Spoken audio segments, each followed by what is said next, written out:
Hi, welcome to Rangelands Outback Camp. We are a deluxe camp situated about 20 kilometers away from Winton in the Winton Shire, about 1,500 kilometers away from Brisbane. We are completely off-grid. We're running a camp, like a deluxe camp with 6 deluxe tents. I will show you the tents later. You'll see why they're called deluxe tents. In front of me, where I'm standing at the moment, is our main community area where we have a fireplace. People can sit outside.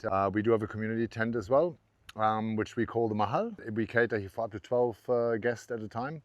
Out of a kitchen van, which we brought in from the Gold Coast. It's actually manufactured here in Australia. The entire camp is completely off-grid. We're running the commercial part, which is looking after the guests up the front here. And then along the hill here, we've got another 6 tents, and each tent individually is completely off-grid on its own.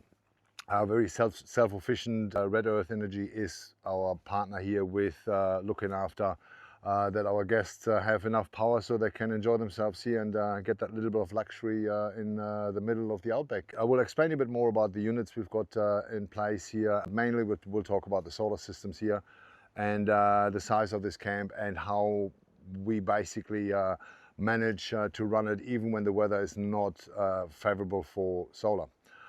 Anyway, I will show you guys around and we'll take it from there. All right, thank you. Okay, so this over here is the small commercial kitchen we've got. It basically runs a 1,000-watt microwave. I've got a small little convection oven in there. Mainly I run the kitchen on gas, understandable, because gas out here in the outback or anywhere off-grid is just a very easy, very simple solution for heat. We do run a commercial dishwasher in here as well, which I will explain a bit later. The inverters in the solar systems, in the boxes, they actually do support this. I do prefer to actually run a generator and do the hot dishes at night time, because at night time we basically just run a backup generator on the commercial end here and let the batteries then run overnight and run everything else. I do have 3 bench fridges in here as well. Out the back, small pantry, another big freezer, or 2 small freezers and a big fridge. The whole system itself uses up, once it's idling and during the night, we use about 250 to 280 watt in fluctuation. So on average over the 12 hours while it's dark, we use up around 6 kilowatt, 5 to 6 kilowatt throughout the night. Which we have plenty of capacity out the back to support that. As I said, I'll show you the boxes out the back. Let's go into the Mahal and I'll quickly show you around in there. And then we'll move out the back and I'll show you our solar setups and where we have the first 2 boxes from RedEarth Energy. Thank you. Welcome to the Mahal. So this is our little community tent. We have a bar in here where people can help themselves, coffee, tea makers. We do have a telescope because the sky here gets quite beautiful at night time. We do serve breakfast and dinner in this tent as well. We do cook it out of that little kitchen van, and it has 2 air conditionings as well. And these things are, as I said, everything is running 24/7 on solar power.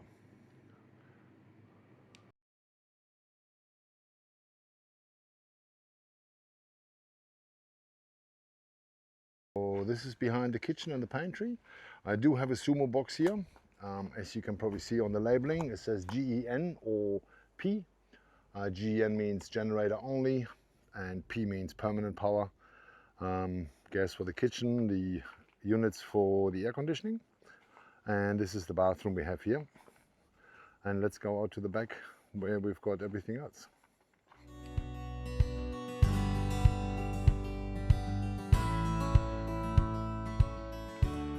Here's one of the many water tanks we have.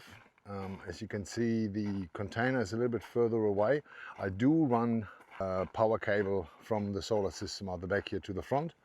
I made sure that one is 60 amp, the other one is 40 amp. So they're very thick cables, not losing too much power on the way through.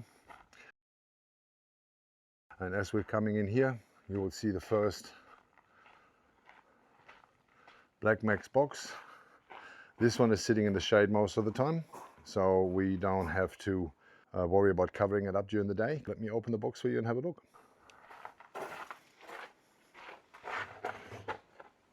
Okay, let me show you the BlackMax. So these boxes are, or like these units are 6 years old.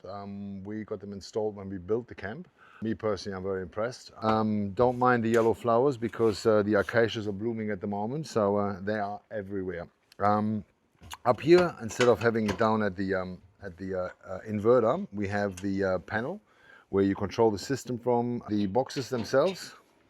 A pretty simple setup. I do work with them every day, and I've been working with these guys for 6 years now. We do have 8 of these units. They are individually all the same. I got one on each tent, which basically supports each tent with its own power, own solar. So if one tent maybe breaks down, I can still use the other 5. Up the front here, I've got 2 of these units. One is on the other side, which I'll show you how we weatherproof them, especially with the harsh weather out here. Then I do have 2 cables running from these boxes all the way across, which basically brings me the power up the front. I did split up the permanent power usage between the fridges, between the 2 units, so that they can last throughout the night. When it gets dark and we start cooking up the front, I will show you the generator. I'll do switch that on, and then I'll usually switch it across to generator only and charging the batteries separately, so I don't put too much pressure onto the inverters, and I'll let the generator run the front all by itself. And I don't have to worry about these units getting, especially inverters, getting under too much pressure while running both sides, getting input in and at the same time using a high volume of power out the front. So I usually just bridge it and let it run entirely through the generator. But that only happens at night time when we have guests here and we cook for them. So you got the inverter here. It's a 5 kilowatt inverter. Battery power, as I said, like, you know, you can, you got 3 batteries in here. They're each 4.1 kilowatt. Never really had a problem with them. As with any battery, more you use them, longer they last. These ones I don't switch the systems off in summer when we're closing down for a few months. I usually let them run on idle so they can just keep on topping themselves up, and it really works well. Anyway, so that's about the individual units. As I said, we've got 8 of these. Okay, so here we are at the second unit for the commercial common, community tent. This is the heavy lifter. This box works the hardest out of all of them. I have to say, impressive. So you wonder what that box around the box is. Our beautiful builder, when we built this camp, Johnny came up with the idea to actually cover them up. Because they are outside, they are exposed. The weather out here is harsh. The sun is burning hot. The rain throughout the summer is heavy. Even that the BlackMaxes are completely weather sealed, the heat would destroy them, especially the inverters. All they are, they're just a cover. They hang in on the wall, and they're very easy to take off. And now you got the access to the boxes, and then you can just open them up and work on them if you have to. Otherwise, they just stay under cover for the entire year. So this one here is the switch I was telling you guys about. Basically every night I switch on the generator, then I'll come over to this side and I go main power. Batteries is running at the moment. At night time I only want the generator to run the front and get the batteries just charged, and I flick it across. No pressure on the inverter. All the power goes up front. And then at night time when it's finished, I'll just flick back across and switch the generator off, and then the camp can run throughout the night with no problems at all, and plenty of spare power left in the mornings. It's very easy to work with, and it really takes the pressure off these units here, because they do work very hard. Now let me introduce you to our generator. 1000 liter fuel backup, which becomes very handy when you're up here. And there's the generator. 60 kVA, runs the entire camp up the front, 3-phase. So I've got 2 phases charging the batteries, and I've got 1 phase, the strong one, running out to the front camp as a direct power supply for the camp or for the commercial side of the camp. I use in general about 600 liters of fuel a year, which is basically, I don't run the generator more than 200 hours a year throughout a busy full season. So that just gives you an idea how little we need the fuel power driven, but at night time it certainly helps. So, okay. So these solar panels you see here, they are running on 330 watt each panel. They are feeding in the first unit I've shown you, and the ones on the roof you see up top. So I've got 2, 4, 6, 8, 10, 12, 14 panels here, and I do have another 18 panels on top of my containers. They are feeding the other side of the system. Luckily we have the sun shining nearly every day. So basically each of them produce enough power for me, even if it's a rainy day, to fill up the batteries entirely and run the camp, run the idling camp when it's not fully working, like fridges and things which continuously need power. And then, as I said, when I need a high power outtake, I'll usually use the generator at night time, because I'm not producing any power, so I don't want to run out at night time. So that the guests wake up because that little baby over there starts whinging and starts humming along like a big hummingbird. So that's why we kind of balance the things. While the guests are up the front, I can run this and nobody hears it. Again, defines the way of, you got to have that extra little, be a bit more cautious about things, because you do offer something which is a bit more luxury, and we try to provide the comfort for people. So anyway, so these are the solar panels for this side. On the tents we got, as I said, 8 solar panels on the roofs. They're not enough to fill up the battery completely, but very, very rarely we need all the power in the batteries. The owner just wanted to be sure that there's enough backup power in the tent, so that guests don't run out of power, and they can run the aircon at night time if they need to. Anyway, I will take you back up the front and we'll have a bit of a chat. This way. How we determine luxury. It depends where you are. If you're in the city, luxury's got a very different definition than when you're in the middle of the outback, or in a desert, or in the middle of the bush, and you are completely off-grid. Luxury becomes a very different definition. For us, luxury here is you are not in a beautiful hotel room. You are in a beautiful tent. You have water. You are in the middle of the wild. The little things which we take normal in the city become very luxury out here, like permanent power supply, air conditioning, little heating blankets, when it gets cold at night, because at night time we are pretty much in the middle of a desert. Temperatures go down to -2, 3, 4, 5 degrees. Having a beautiful dinner at night time, cooked in a kitchen from someone who is right there talking to you, getting education about where you are, what the challenges are, that all becomes a luxury which I think a lot of us forget. And that's basically what we're trying to do here.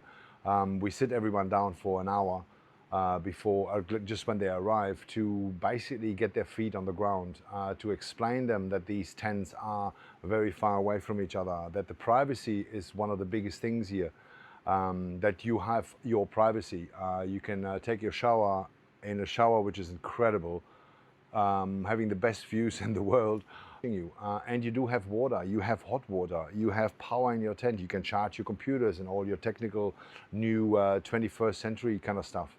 You have a radio in your tent, and yes, it's a two-way radio, where you have 24 contact with the host. So if something doesn't go right, you can always call us. That these simple things suddenly become a luxury. And then as you see in the camp, and as I will show you the camp, you see that it is one of a kind in the world, of where you can go, listen, we don't do this with 100 people. It's 2 people who working up here, who are looking after our guests. We do have 2, 3 people downtown who are helping us out with the driving, and even then that becomes a luxury for the guest, because they have direct contact with the people who are looking after you. Again, that's luxury. Maybe not in a 5-star hotel in the city, but out here it's pretty out there. So regarding luxury, it depends on where you are and how you look at luxury.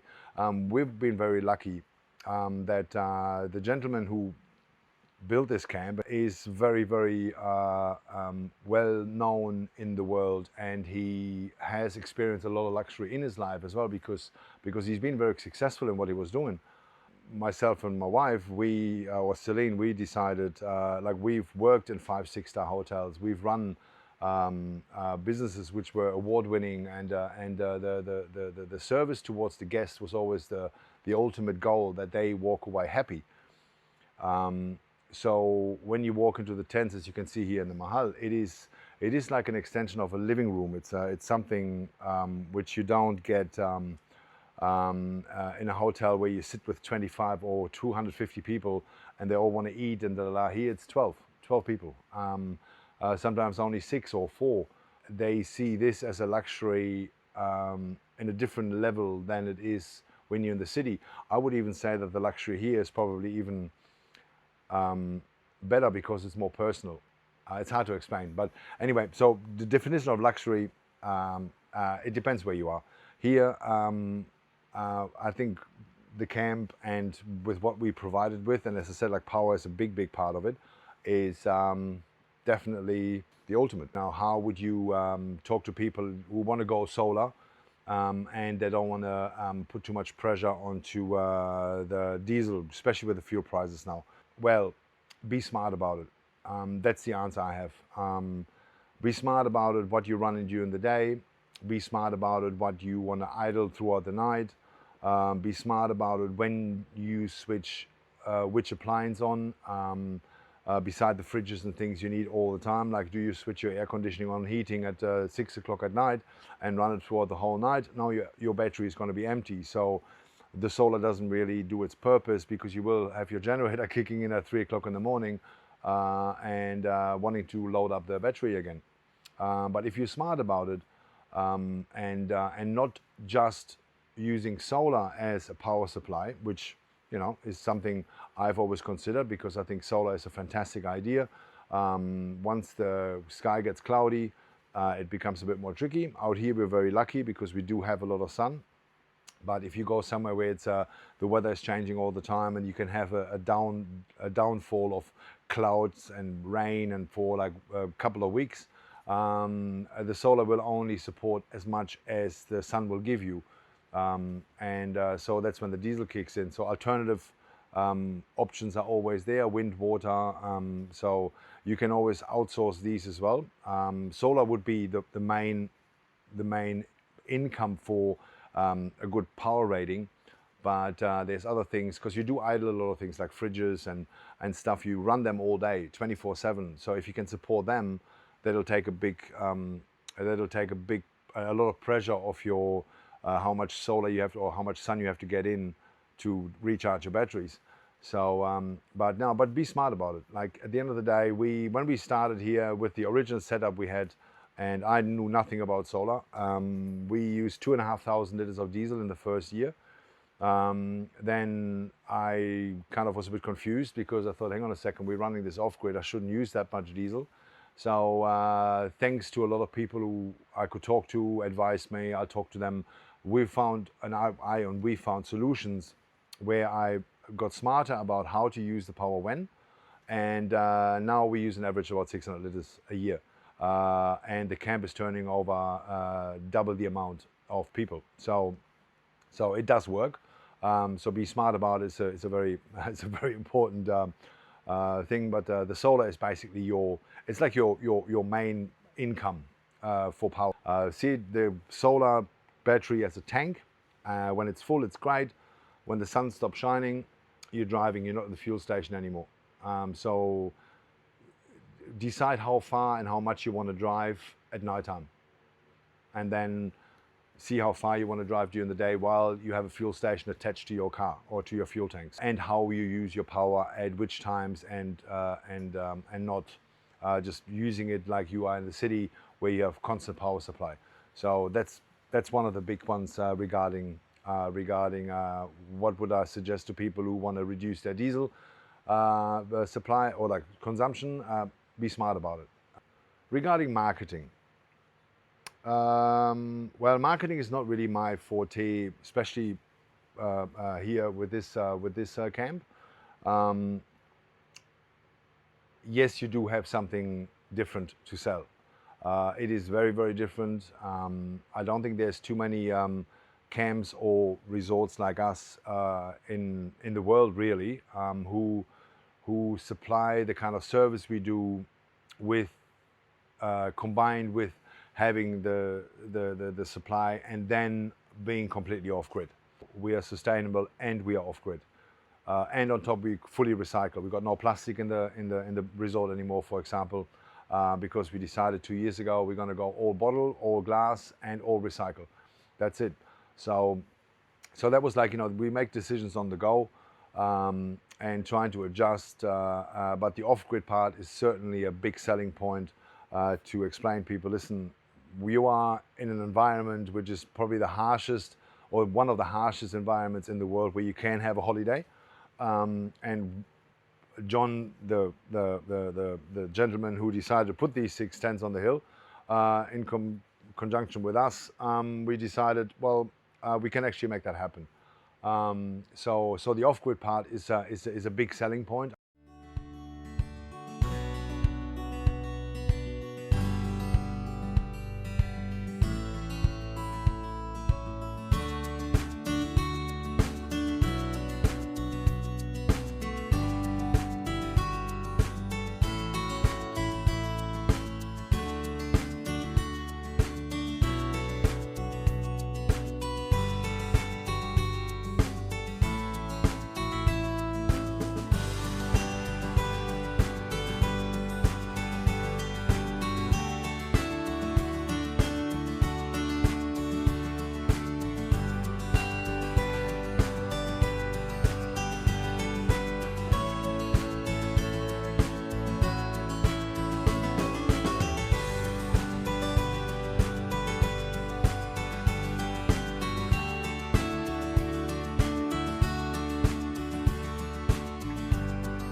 Okay, so this is the first tent out of 6.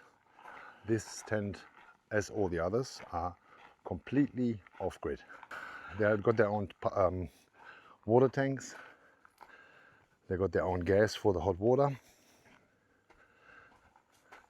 And they have one BlackMax box sitting here as well, just for the power supply for everything inside, so people can run the air conditionings, etc., etc. And then not far away, you can see there's one generator. This one generator supplies 3 tents, just in case. I don't run them more than 20 hours a year, so it is more the luxury part, I guess, so that you have the supply and you can back it up.